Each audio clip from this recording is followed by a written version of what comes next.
नमस्कार, मैं हूँ कविता उपाध्याय और आप हैं नमामि डिजिटल के साथ। दिल्ली की अगर हम बात करें तो शराब की नीति ऐसी आई जिस पर महिलाओं ने इस पूरा समर्थन दिया दिल्ली प्रदेश को, भाजपा को। आइए बात करेंगे हर्ष मल्होत्रा जी से जो कि दिल्ली प्रदेश में इस समय महामंत्री हैं भाजपा में और अगर इनकी बात करूँ तो जनता ने इन्हें हाथों हाथ लिया और भाजपा ने भी हाथों हाथ लिया। आज महामंत्री हैं और निगम पार्षद के बाद मेयर बने और अन्य पदों पर रहते हुए जनता की सेवा की। सबसे पहले इनसे बात करेंगे। गणतंत्र दिवस की ढेरों शुभकामनाएं और बधाई दर्शकों के लिए भी और इनकी तरफ से भी। सर, आपका बहुत बहुत स्वागत है नमामि डिजिटल पर। बहुत बहुत धन्यवाद कविता जी। सबसे पहले तो मैं दिल्ली वासियों को 73वें गणतंत्र दिवस की बहुत बहुत शुभकामनाएं और बधाई देता हूं। और आज मतदाता दिवस भी है जी। तो सभी मतदाताओं को भी बधाई देता हूं कि उनकी एक उंगली में जो पावर है वो किसी भी चीज़ में नहीं है। तो मतदाता को भी मैं बहुत बहुत शुभकामनाएं और बधाई देता हूं। धन्यवाद हर्ष जी। हर्ष जी, जिस तरह से हम शराब नीति की अगर हम बात करें, दिल्ली में जैसे ही शराब नीति आई, आपने चक्का जाम किया, प्रचंड प्रदर्शन किए और महिलाओं ने आपको सपोर्ट भी किया। और सिर्फ महिलाएं ही नहीं, घरों से भी लोग निकल कर के आए, चाहे वो व्यापारी वर्ग हो, चाहे वो एक युवा हो, उन सब ने समर्थन दिया आपको। क्या इस नीति का आप किस तरह से आगे अगर मैं कहूँ विरोध करेंगे और एक नई इसमें पॉलिसी आई कि जो 21 दिन बंद हुआ करते थे शराब के ठेके, अब वो मात्र 3 दिन बंद होंगे, यानी कि ड्राई डे मात्र 3 दिन रहेगा। क्या कुछ इस पर आप कहना चाहेंगे सर? बहुत दुर्भाग्य की बात है कि दिल्ली सरकार की सत्ता जिन हाथों में है जी। वो बहुत खतरनाक हाथ हैं। वो लोग केजरीवाल साहब और उनके मंत्री जी। और उनके विधायक, उनको इस बात से कोई मतलब नहीं है, कोई सरोकार नहीं है कि दिल्ली की जनता को क्या चाहिए और क्या नहीं चाहिए। जी। दिल्ली में नई शराब नीति जो केजरीवाल साहब लेकर आए हैं उसके पीछे केवल और केवल इनको अपने अन्य राज्यों में हो रहे चुनावों के लिए गलत तरीके से, भ्रष्टाचार के तरीके से पैसा इकट्ठा करना इनका मंतव्य है और कुछ नहीं है।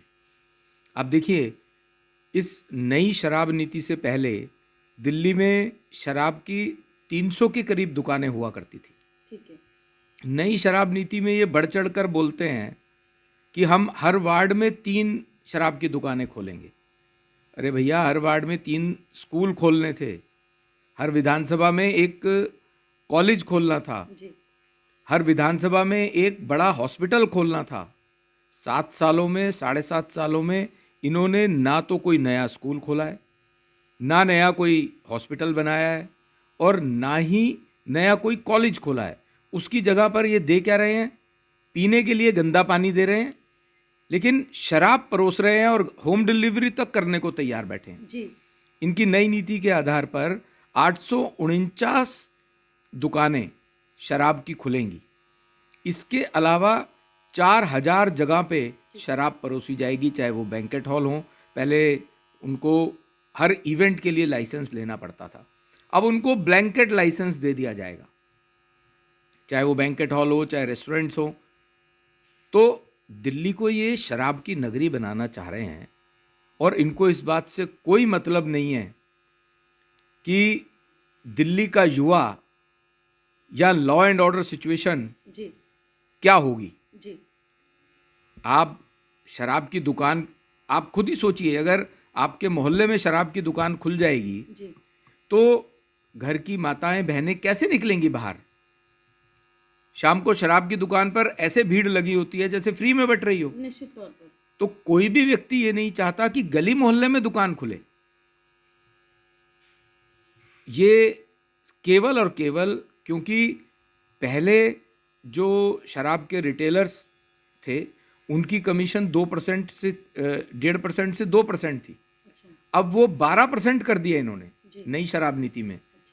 उसको करने का मतलब उनका सीधा सीधा ये है कि तुम्हें 2% की जगह 12% मिल रहा है, उसमें से आधा या 75% आम आदमी पार्टी के नेताओं की जेब में जाएगा। हर्ष जी, जब आम आदमी पार्टी के नेताओं से बात होती है इस विषय पे, तो उनका कहना ये होता है कि ठेके तो पहले भी थे, शराब की दुकानें पहले भी थी, ना केवल दिल्ली में, दिल्ली के बाहर के अन्य राज्यों में भी जहाँ पर भाजपा शासित सरकारें चल रही हैं, वहाँ भी अभी तक दुकानें चल रही हैं। तो उस पर किस तरह से देख रहे हैं आप? मैं उन आम आदमी पार्टी के नेताओं से पूछता हूँ कि क्या उनके घर के बराबर में ठेका खुल जाए तो उनके परिवार की महिलाएं घर से बाहर निकल पाएंगी? शराब की नीति में तुम्हें शराब के ठेके बढ़ाने की क्या ज़रूरत है? हर गली में, हर मोहल्ले में 3-3 ठेके खोलने की क्या ज़रूरत है? ज़रूरत उनको सिर्फ इस बात की है कि जब वो ठेके खुलेंगे तो उसका कमीशन आम आदमी पार्टी के नेताओं की जेब में जाने वाला है। मनीष सिसोदिया जी ने खुद माना है जी। कि हर साल 3,500 करोड़ रुपए की कमीशन नेता लोग लेते हैं। तो आम आदमी पार्टी के नेता 7 साल से हैं वो ले रहे थे। जब सिर्फ 300 दुकानें थी तो 3,500 रुपए का भ्रष्टाचार, 3,500 रुपए का लेन देन पर ईयर होता था। ये मनीष सिसोदिया जी ने अपने इंटरव्यू में माना है, सोशल मीडिया पे चेक कीजिए। बिल्कुल सही कह रहे हैं आप। तो अगर वो दुकानें 3 गुना हो जाएंगी तो ये रिश्वत भी 3,500 की जगह 10,000 करोड़ हो जाएगी। सर, आपने निगम के बिहाफ पर जहां पर आप पकड़ बना सकते थे, रुकवा सकते थे, आपने कई ठेके खुलवाए, माफ कीजिएगा, रुकवाए। ऐसे में आगे किस तरीके से आप इसको रोकने में अपनी भूमिका अदा करेंगे, यानी भाजपा की अगर मैं बात करूं? देखिए, दोगला चेहरा केजरीवाल जी का पंजाब में जाकर के बोलते हैं कि मैं नशा बंद कर दूंगा, नशा मुक्त कर दूंगा। जी जी। और उसी सांस में सुबह पंजाब में बोलते हैं और शाम को साइन करते हैं नई शराब नीति के ऊपर। जी। दिल्ली में 3 गुना ज्यादा दुकानें खुल जाएंगी, दिल्ली में आउटलेट्स 4,000 हो जाएंगे। जी। तो ये इनकी हिपोक्रेसी है, ये इनका दोगलापन है कि पंजाब में कुछ बोलते हैं, मतलब देश की जनता को, पंजाब की जनता को, दिल्ली की जनता को ये केवल और केवल झूठे वादे करते हैं, धोखा देते हैं। और इसी कारण से दिल्ली के अंदर दिल्ली की जनता शराब की जो दुकानें अब ज़्यादा खुल रही हैं, गली मोहल्ले में खुल रही है, इस बात के खिलाफ है। जी। और जो आपने प्रश्न ये पूछा कि कॉरपोरेशन, हमारा जो मास्टर प्लान है, ये दिल्ली सरकार द्वारा पास करके केंद्र सरकार द्वारा पास किया हुआ मास्टर प्लान है। ठीक है। उसमें केवल ये लिखा है दिल्ली में शराब की दुकानें कमर्शियल एरिया में खुलेंगी। जी। तो जो पहले खुली हुई थी 300 उतनी ही खुलेंगी। अब हर गली मोहल्ले में खुलेंगी, जहां पर दूसरा व्यापार करना भी अलाउड नहीं है। सिर्फ रेजिडेंशियल एरिया में 42 की एक लिस्ट है जो उतना ही व्यापार आप कर सकते हैं, पर शराब की दुकानें खोलने के लिए अलाउ कर दिया केजरीवाल साहब ने। जी जी जी। तो जहां पर कानून संबद्ध शराब की दुकानें नहीं खुल सकती, वहां कॉरपोरेशन उनको बंद भी कराएगी और सील भी करेगी। तो कुल मिलाकर के आप कॉरपोरेशन के माध्यम से रोक लगाएंगे जो समाज में इस तरह की गतिविधि हो रही है? डेफिनेटली कॉरपोरेशन भी ऑटोनोमस बॉडी है, सरकार है।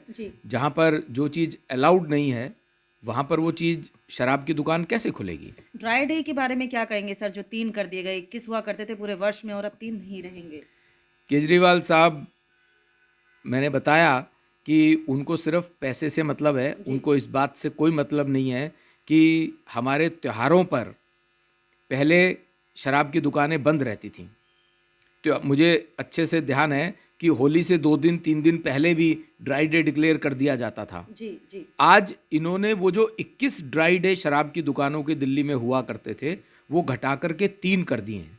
इससे भी इनकी इनसेंसिटिवनेस झलकती है। उनको इस बात से कोई मतलब नहीं है कि दिल्ली में चाहे दंगा हो, चाहे लॉ एंड ऑर्डर सिचुएशन बिगड़े, पर इनको तो सिर्फ अपनी जेब में पैसा चाहिए। इस कारण से ही इन्होंने महिलाओं के लिए अलग से ठेके खोलने की बात की है। जी जी। जिसको पिंक ठेके की बात इन्होंने करी। इसी कारण से 21 की जगह पर 3 ड्राई डे कर दिए। उनको इस बात से कोई लेना देना नहीं है कि लॉ एंड ऑर्डर सिचुएशन बिगड़ेगी, दिल्ली का युवा बिगड़ सकता है और महिलाओं के लिए परेशानी हो सकती है। उनको सिर्फ अपने पैसे से मतलब। तो आपने सुना हर्ष मल्होत्रा जी को साफ तौर पर कहा कि दिल्ली की जनता को इस जो शराब की नई नीति है उससे बचाने के लिए भाजपा निरंतर प्रयास करेगी, चाहे वो एमसी दिल्ली वाले तक ये बात पहुंचे कि भाजपा इसका पुरजोर विरोध कर रही है। और अगर आप इस नीति के खिलाफ हैं या आपके मन में कोई बात है, सवाल है, कमेंट बॉक्स में कमेंट करिए, वीडियो को शेयर करिए और नमामि डिजिटल चैनल को सब्सक्राइब कीजिए।